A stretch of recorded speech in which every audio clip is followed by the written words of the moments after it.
15 दिन बाद 20 दिन बाद मियाँ साहब आ रहा है तो मुनासिब होगा कि ये पूरा बोझ जो है वो मियाँ साहब का ख़ानदान सिर्फ ना उठाए, एक पूरा सियासी जमात का कायद है, इतना लंबा अरसा एग्ज़ाइल काट के वतन वापस आ रहा है। तो ख्वाजा आसिफ साहब का अच्छा हुआ कि सियालकोट में प्रेस कॉन्फ्रेंस हुआ। मज़ीद एक्टिविटी होना चाहिए। जो बाकी हमारा कॉलीग्स है, मुझे नहीं मालूम कि वो कहाँ गायब हो चुके। जो हमारे साथ वज़ीर थे, जो मुस्लिम लीग नवाज़ के वज़ीर थे, मुझे तो नज़र नहीं आते। लाहौर में एक्टिविटीज़ करना चाह रहे हैं, नारोवाल में एक्टिविटीज़ होनी चाहिए। खुश आमदेद मियाँ साहब, खुश आमदेद के शॉकिंग तो होता। हमने तो जब शहीद मोहतरमा बेनज़ीर भुट्टो, आपको याद होगा कि बीवी शहीद की वापसी की जब ऐलान हुआ तो पाकिस्तान पीपल्स पार्टी की जो तमाम डिस्ट्रिक्ट तंजीमें, प्रोविंसेस की तंजीमें, तो उन्होंने ऐलान किया बीबी की वापसी 18 अक्टूबर, और उस ऐलान से लेके 18 अक्टूबर तक आपको पाकिस्तान का ना कोई सड़क ना कोई गली ऐसे नजर आएगा जहां पार्टी का परचम ना होता, पार्टी के कारकुन हम जश्न मना रहे थे, कैंप्स लगा रहे थे, पूरा माहौल बना हुआ था। और मैं समझता हूँ कि वो सारे जो सियासतदान मुस्लिम लीग नवाज में हैं और उनके फ़ायदे भी लेते, उनके वज़ीर भी बनते, उनके MLA भी बनते, अब उनका इम्तिहान है, उनका कायद आ रहा है। और I'm sorry to say कि मैं एटलीस्ट मुतमन नहीं जिस तरीके से वो अपने इलाके में नज़र नहीं आ रहे हैं। इसकी सारी शिकायतें हमारे पास आ रही हैं। हम सब चाहते हैं कि सबको काम करना चाहिए, मेहनत करना चाहिए, सबको हिस्सा लेना चाहिए। और अगर मियाँ साहब वापस आ रहा है तो ये एक पाकिस्तान पीपल्स पार्टी की तरफ से हमारा तो हमेशा का मौक़िफ़ रहा है कि मियाँ साहब को वापस आना चाहिए, क्योंकि जो मियाँ साहब के वज़ीर थे उनको अब थोड़ा सा मेहनत करना चाहिए। थोड़ा सा मैं गया था ना यहाँ से बाई रोड कराची से निकला, हमारा CC मीटिंग था लाहौर में, तो वहाँ भी कुछ काशी थे। मैं फैसलाबाद भी किया, लाहौर में 2-3 दफ़ा उधर घूम के आया। लेकिन जिस तरीके से आपका पैनफ्लेक्सेस होते हैं, फ्लैग्स होते हैं, तैयारियाँ चलती हैं, वो मज़ा मुझे नहीं लगता।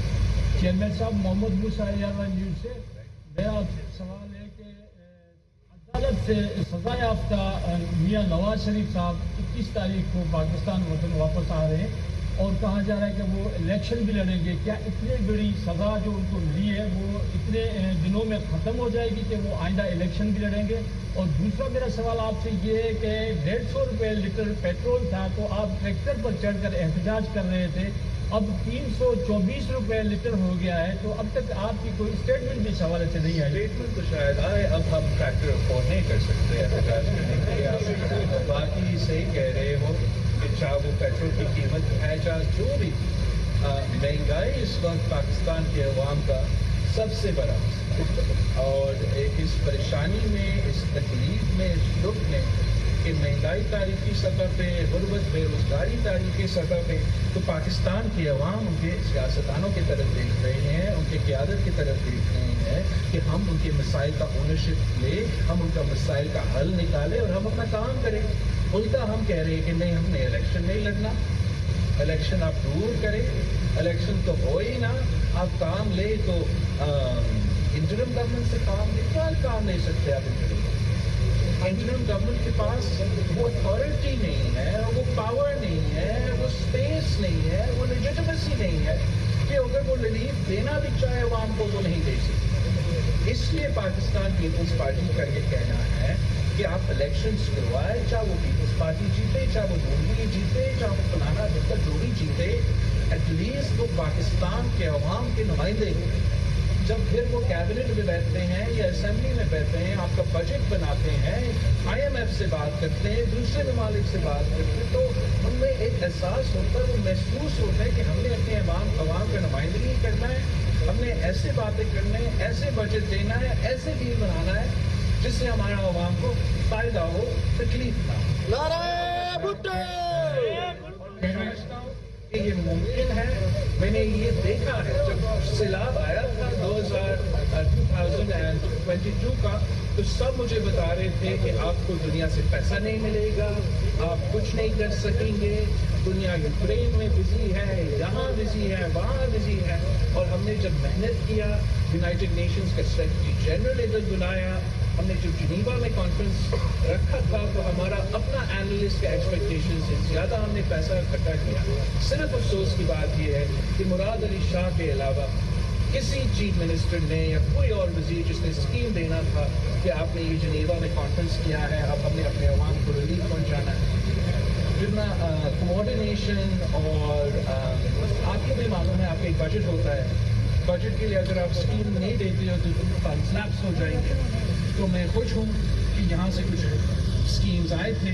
بہتر یہ ہوتا کہ ملک بھر میں اس قسم کی اسکیمز آئے تھے تاکہ ہم اس کا فائدہ لے سکیں، کہ نہ صرف سیلاب متاثرین کو فائدہ پہنچے گا، لیکن جو گھر بن رہا ہے اس کے لیے سامان لینا ہے، وہ سامان آپ اپنے مارکیٹ سے لیتے ہیں، وہ خریدتے ہوئے آپ کی اپنے معیشت کو فائدہ پہنچایا جاتا ہے. اگر آج میں کہہ رہا ہوں کہ الیکشن اسکیڈول اعلان نہیں ہوا ہے تو ایک تو الیکشن ڈیٹ اعلان کرے، لیکن تب تک تو ہمارا ڈیولپمنٹ اسکیمز کو چلنے دیں. میرا ذاتی کو فائدہ اس میں نہیں ہے، لیکن پاکستان کے عوام کا فائدہ ہے کہ چاہے وہ لوکل گورنمنٹ کا اسکیم ہو، چاہے وہ پروونشل گورنمنٹ کا اسکیم ہو، اگر وہ چلتا رہے گا تو کسی نہ کسی کو روزگار ملے گا. کہیں نہ کہیں سے آپ کو وہ کنکریٹ، وہ پینٹ، وہ سامان لینا پڑے گا، آپ کا معیشت کا پایا چلے گا. اس وقت معاشی صورتحال برے ہیں، جو کام آپ کر سکتے ہیں، چاہے وہ سیلاب متاثرین کا کام ہو، چاہے وہ ڈیولپمنٹ کام ہو، وہ کسی ضد کی وجہ سے رکا ہوا ہے. اور ہمارا اپیل ہے الیکشن کمیشنر سے، انٹرم گورنمنٹ سے، کہ کسی سیاسی جماعت کے بارے میں نہ سوچے، آپ پاکستان کے عوام کے بارے میں سوچیں. اور پاکستان کے عوام کے جو کام کی اسکیمز ہیں اس وقت وہ رکے ہوئے ہیں، اگر آپ ان کو نہیں کھولیں گے تو آگے جا کے حکومت تو میں الیکشن تو جیت رہا ہوں، آگے میں وہی کام چلاؤں، لیکن مہنگائی کی وجہ سے ہر اسکیم جو ہے نہ صرف ڈیلے ہوگا، اس کا کاسٹ بھی بھرے گا اور نقصان آپ کا ڈبل. چیئرمین صاحب یہ کہیں آپ کامیاب فارن منسٹر بھی رہے ہیں. ابھی ورلڈ کپ چل رہا ہے انڈیا میں سر، نہ ہی ہمارے فینس جو ہیں ان کو ٹکٹ الاٹ کیے گئے یا ویزا دیا گیا انڈیا میں ورلڈ کپ دیکھنے کا، اور نہ ہی صحافیوں کو. اور دوسرا صاحب یہ بھی سوال ہے سر، آپ ہمیشہ لیول پلینگ فیلڈ کی باتیں کرتے ہیں، تو ابھی آپ کیا دیکھ رہے ہیں سر؟ کرکٹ، جہاں تک کرکٹ کی بات ہے، میں سمجھتا ہوں کہ یہ جب ہم مل کے ساتھ حکومت میں تھے تو وزیر اعظم صاحب نے مجھے یہ ذمہ داری دیا تھا کہ میں اس کمیٹی کا سربراہی کروں جو وہ یہ فیصلہ لے کہ ہم